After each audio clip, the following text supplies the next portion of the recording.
Alhamdulillahi Rabbil Alamin. Alhamdulillahilladzi khalaqal insana wa 'allamahul bayan wa akramal mu'minina bi syahri Ramadan. Wassalatu wassalamu ala asyrafil anam Muhammad ibn Abdullah wa ala alihi wa ashabihi wa man tabi'ahu ila yaumil maqam. Qala Allah Ta'ala fi kitabihil karim wa huwa asdaqul qailin. A'udzu billahi minasy syaithanir rajim. Bismillahirrahmanirrahim. Ya ayyuhalladzina amanu taqullaha wal tanzur nafsum ma qaddamat lighad. Wattaqullaha innallaha khabirum bima ta'malun. Wa qala Rasulullah sallallahu alaihi wasallam, min husni islamil mar'i tarkuhu ma la ya'ni. Shadaqallahul azim wa shadaqa rasuluhul karim wa nahnu ala dzalika minasy syahidin wa ba'du. Hadirin jemaah salat tarawih Musallal Muhajirin yang insyaallah dimuliakan oleh Allah Subhanahu wa taala. Nikmat Allah begitu banyak yang telah dilimpahkan kepada kita semua. Tak pandang kasih, tak pandang sayang, mau kita rutin menjalankan ketaatan atau sekali-kali maksiat, Allah tetap memberikan kita nikmat-nikmatnya yang tak terhingga. Tak terbayang kalau karena satu dosa saja lantas Allah mengambil nikmat-nikmatnya, apa yang akan terjadi. Tak terbayang kalau nikmat Allah itu hanya diturunkan kepada orang-orang yang selalu beribadah atau takwa saja, maka mungkin kebanyakan dari kita malam hari ini tidak akan mendapatkan nikmat tersebut. Karena kita sebagai manusia selalu menghadapi cobaan demi cobaan yang bukannya ringan, tapi cobaan itu sudah menjadi salah satu bentuk ujian Allah Subhanahu wa taala yang ditetapkan untuk kita semua.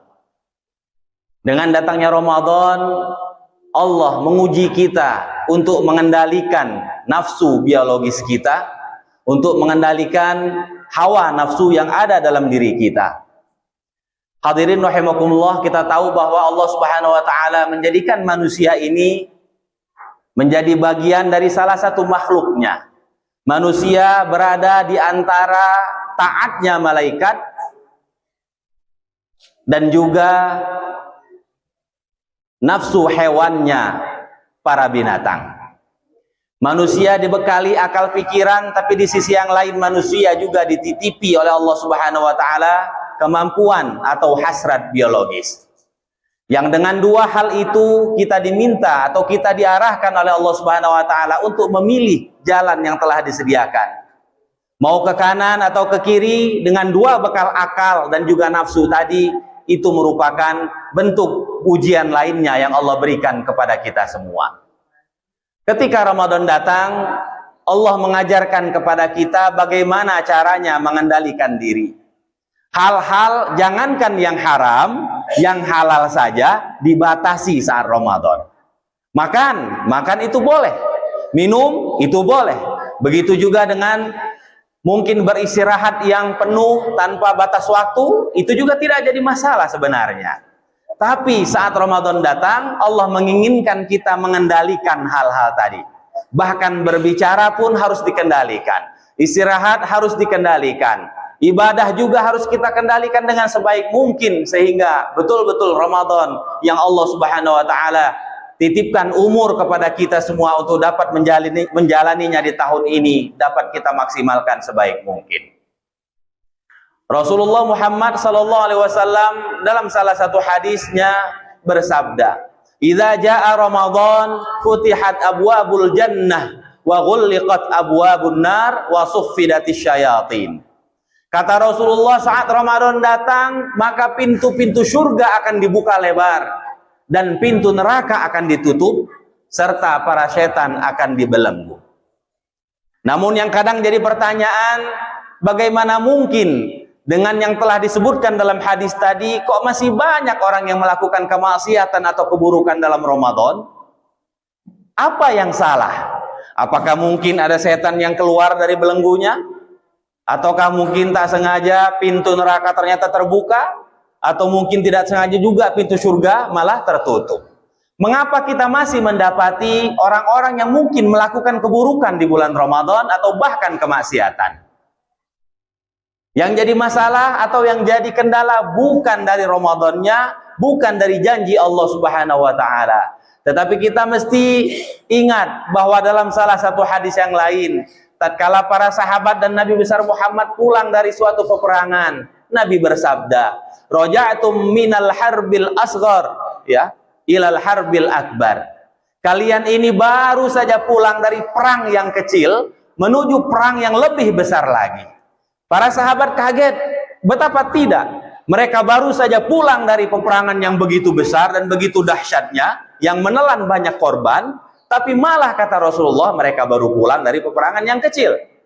Lantas mereka bertanya, apa itu perang yang besar, wahai Rasulullah?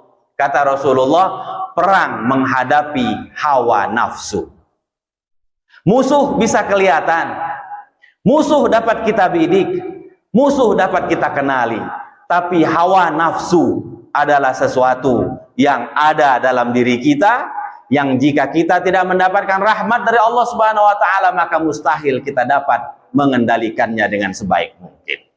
Nafsu untuk makan yang berlebih, nafsu untuk berbicara yang lebih, nafsu untuk berleha-leha yang berlebih, dan nafsu untuk melakukan hal-hal yang mungkin halal lainnya tapi tidak dalam koridor yang seharusnya.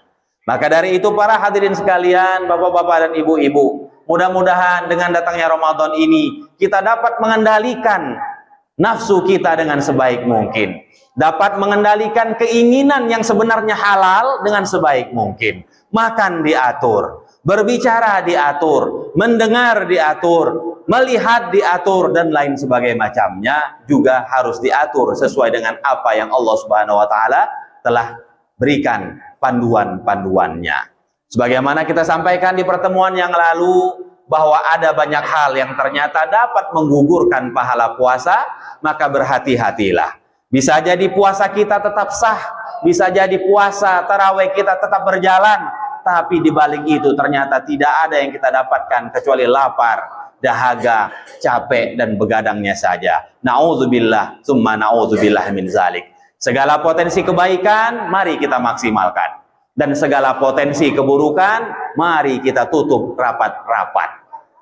Surga dibuka, artinya kita diberikan keleluasaan untuk memperbanyak amal kita, sehingga nanti akan menjadi pemberat kebaikan kita di hadapan Allah. Neraka ditutup, artinya kita diberikan panduan oleh Allah Subhanahu wa taala untuk mengendalikan diri sebaik mungkin, sehingga terjauh dari fitnah, terjauh dari murka, terjauh dari dosa, dan mudah-mudahan jauh dari azab neraka kelak di akhirat.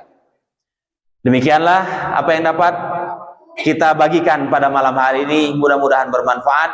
Segala kebenaran datang dari Allah Subhanahu wa taala, kekhilafan datang dari diri kita pribadi kepada Allah Subhanahu wa taala. Marilah kita sama-sama mohon ampun. Hadza wa sallallahu ala nabiyyina Muhammadin wa ala alihi wa ashabihi ajma'in. Wabillahi fi sabilil haq. Wassalamualaikum warahmatullahi wabarakatuh.